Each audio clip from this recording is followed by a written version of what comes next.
Hey, how's it going, guys? So I'm about to show you what we got from this 60-minute Norwich cleanup that happened about 2 weeks ago. We've left it here and I'm now organizing all of it into the separate recyclables and non-recyclables. So let's see what we got in 60 minutes, don't forget.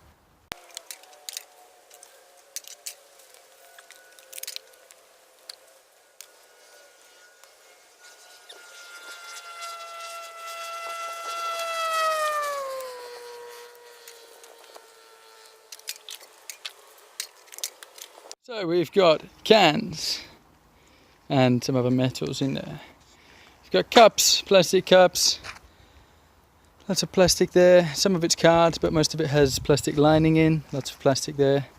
Bottles, they're literally all plastic bottles. Glass, these are all glass. We've got some cups there and some cardboard, but still has plastic all in it.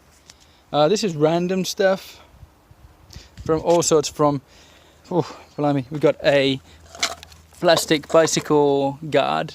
We've got Copperberg, pour your quick and easy cider, bicycle lock, stuff. You got lots of plastics. I've been piling all the plastic in there, but then I realized, I'll show you in a minute, that it might not be worth it. This is all cardboard. I've got a feeling that 99.9% of that wouldn't be accepted. Some clothes. Now, if the owners of these clothes would like to still retrieve them, I'll hold them for 7 days. I'm sure it'd be walking around quite funny without that sexy shoe there. A few tiny bits of packaging. Now you'd think there'd be more. Now there actually is more, but most of it is here.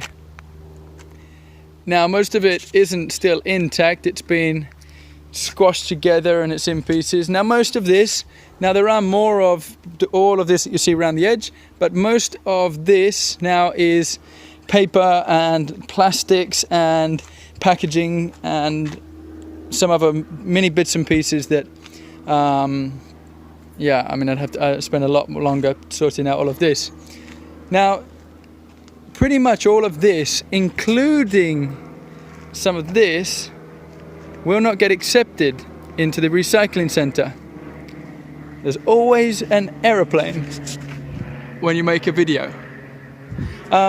So, why won't it get accepted? Now a lot of this, if you actually get close and have a look at it, I'll get out of the way, it's dirty, it's got liquid in, it's been contaminated by other bacteria. A lot of that won't get accepted. And if it does go into the recycling, we've then got to worry about that some of this may turn the materials that are recyclable still to non-recyclable by harming them and their materials becoming corrupt. So some of this as well. Now a lot of this has been sitting around for quite a while. A lot of that won't get recycled either, unfortunately. Now don't get me wrong, a lot of it will. Now a lot of this will. There's still some really older stuff around here. Some of that is not so good condition. A lot of it might not get accepted, but just look at it, guys. Like, this was what we found in 60 minutes. This is not everything either. In 60 minutes in a city clear up in Norwich, which is a very clean city in comparison to many. And look at it all. This is stuff that we're throwing out. We're throwing this out. We've got some straws there as well. To me, this is quite sad to know that if I come and stand up on here, that all of this material are going to the landfill. And we know that in landfills, they will be just put under soil. It's dug down deep. It's piled and piled and piled up into many layers. And it will be left there for years and years and years and years. And what saddens me is I can't do anything about that right now. I can't change this material that's here. We've already produced it. A lot of this material that you see is indestructible and will never biodegrade. And if there are any materials here, I would put my bet on now that none of it ever would biodegrade, even if it's biodegradable, because if the conditions are not correct and it doesn't end up in the right environment for it to biodegrade, it will end up living for the same amount of years as most of the rest of this. And a lot of it, even the papers and cardboards and stuff like that, if it's in the wrong conditions, it will not break down either. It will just stay alive and in the pieces that it's already in. Very scientific talking. So yeah, guys, it's been about an hour and I haven't even, I mean, what did I sort out? Hardly anything. Still all of that. Most of it will have to go into the general waste. It's a shame. But what can you get away from this? Sure, you always get the, you know, the reduce, refuse, reuse, recycle, and you know, it is that. I think it's really important that we start actually actively doing something about it. Like, you don't need any of this. None of this you need to survive. You really don't. It's more convenient in some respects, and it's everywhere. It's easy to buy. It's, you know, protective for your foods and your fruits. A lot of people that may be watching this may never have experienced meat and things being wrapped in papers. Now, we can, in a sense, revert back to the way that it was before, where we didn't have all these plastic materials, but using the knowledge and technology that we have today in order to still make sure that it's safe. There's ways to do it. We just don't need to push forward and make that happen. What we can also do from this is we can learn how to recycle better. Because if we know that most of this stuff that I've just cleared up now won't get recycled because it's in bad condition, then we need to learn how to put it in good condition, how to dispose of it so it's in correct condition, you know, so that we know how to wash it and which bins to put it in and basic things like this. Because most people still don't know exactly where everything goes and what is actually accepted. There was the recent film from, who was it? I forget his name. George. He was on the Secret Life of Landfills, and they went into one of the biggest ones in Glasgow, Scotland. I think it was Glasgow.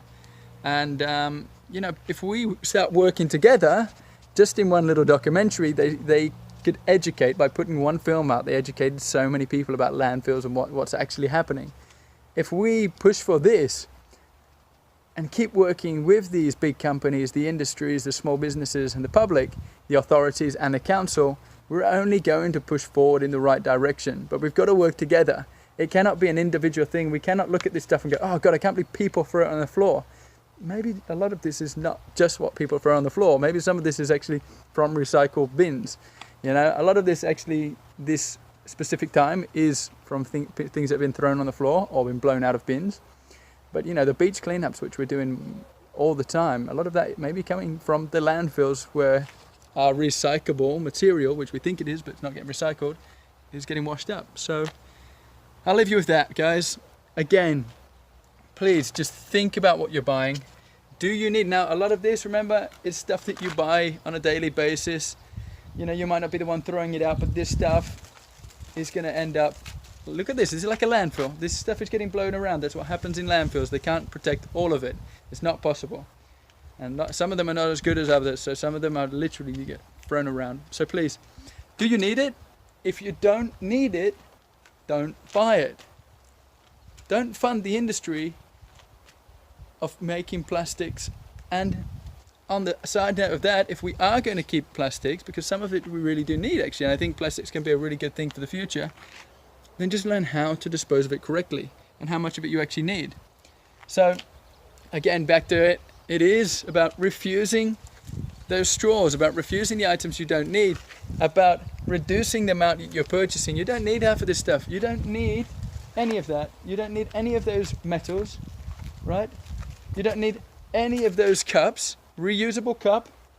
You don't need any of those bottles. You buy a reusable bottle. You buy your deoxygenated charcoal. You get a filter on your tap. I mean, you don't need them cartons there. A cup like that, I mean, buy one, you got one for life, right? I hope you can see this. You don't need any of this. I mean, if you do need some of it, get a couple, but keep reusing it. Wash it out, reuse it. You know, I think from these metals as well, I was working out that all of it is from alcohol, energy drinks, and fizzy drinks. And energy drinks, again, I guess you could put them in the same thing. They're both sugary. So, and this stuff down here, how much of it do you actually need? Like, some of this is really random stuff. Do you need it? Like, think when you purchase it, are you going to use it for the rest of your life? If you're not going to use it for the rest of your life, what's the point in having it? You know, don't buy things and just throw it out again. We need to create a world that we actually appreciate and care and we're compassionate for. It's the animals, our future, ourselves right now. It's not just our future generations that are dealing with it. We're dealing with all of this now. We're finding 30 years ago all the trash that they were digging and putting down in the ground. We're seeing it now. It's coming out. It's starting. The corrosion is starting to show all the landfills from 50 years ago. So, yeah, it's a tough one when you look at it. You know, it does make you really feel it when you see it and stand on it and realize that we need to do something about it. So, I'll leave it with you there, guys. I hope you enjoyed this. I'm gonna crack on. I'll see you later.